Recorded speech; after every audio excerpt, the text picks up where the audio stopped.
guys, it's Tessa from HandleTheHeat.com, and today I'm going to be showing you how to make Swiss meringue buttercream. Now this buttercream is absolutely delicious and to die for. It's slightly more complicated than American buttercream, but it's actually my favorite because it's so rich and creamy and smooth and unbelievably buttery, and it has a really balanced, complex flavor. It's not just really sweet like American buttercream can be. Now I'm going to be showing you every step along the way how to make this buttercream with all the tips and tricks, and showing you what to do if you mess up and how to make it ahead of time. I have all of the recipe and flavor ideas for customizing your Swiss meringue buttercream in the blog post in the description box below, so be sure to check that out. Now if you'd like to learn how to make homemade Swiss meringue buttercream, then just keep watching.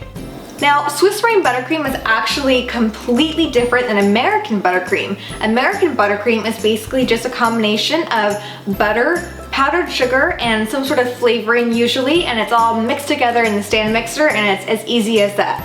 Now, it is super easy, but it does kind of have a one-note flavor profile and can to some people be extremely sweet, maybe a little bit too sweet. So Swiss meringue buttercream is actually made by cooking egg whites and sugar and then whipping it into a meringue. And as opposed to French buttercream or Italian meringue buttercream, there is no consumption of raw eggs at all with Swiss meringue buttercream. Now with French buttercream, which is actually made with egg yolks, it's super duper rich. I find it to be slightly too rich and maybe even a little bit greasy, especially when it's loaded on top of an already rich and sinful cake or cupcake or whatever you're loading it on top of. I think Swiss meringue buttercream provides a perfect base. The customization options are limitless, and best of all, if you're making a chocolate cake, the stark white color of Swiss meringue buttercream is absolutely beautiful in contrast. So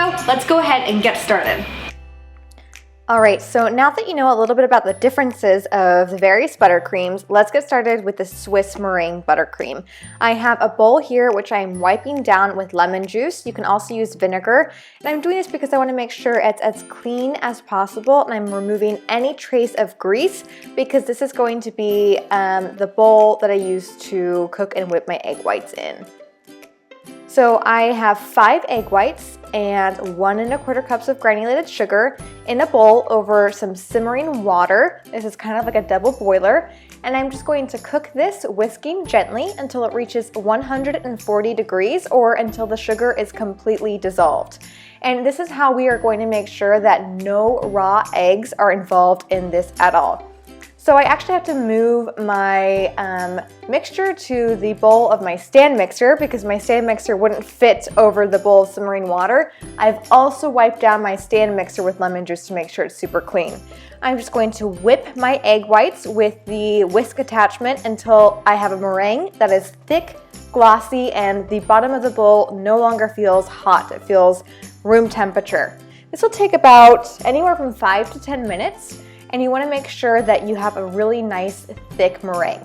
Now I'm going to switch to the paddle attachment, and with the mixer on low speed, I am going to add 3 whole sticks of unsalted butter at room temperature that has actually been cubed, and I'm only adding in 1 cube at a time and mixing throughout until it reaches a smooth, silky texture. And this whole recipe makes about 5 cups of buttercream total. So in Arizona, I made this when it was 117 degrees outside, which meant that it was too hot and runny.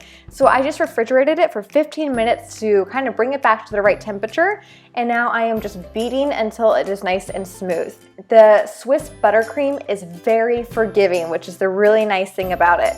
I'm going to add in 1/4 teaspoon of fine salt and about 2 teaspoons of vanilla extract. And I have a list of all the flavor ideas that you can use in the blog post at the link below.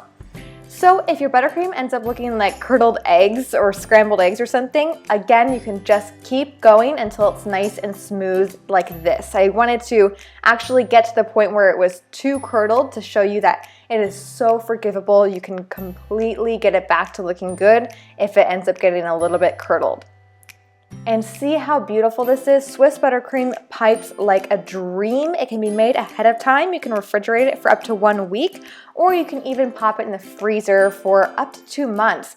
All you have to do is bring it to room temperature and re-mix it in your stand mixer, and it's perfect. Alright guys, I hope you enjoyed learning how to make this beautiful Swiss meringue buttercream. I piped a giant shot glass of it and I'm definitely going to take a taste in a second. But I wanted to remind you that the full blog post with the printable recipe, all the flavor and customization ideas, all the tips and tricks are written out in the link below, so please be sure to check that out. Don't forget to subscribe to my channel and let me know in the comments below what you'd like to see next time, and I'll be sure to make that happen for you. Thanks so much for watching, and I'm gonna have a little taste. I can't even describe to you how unbelievably smooth and rich and buttery this is. It just completely melts on your tongue and it's not too sweet. It's basically just perfect. So I'm going to enjoy this.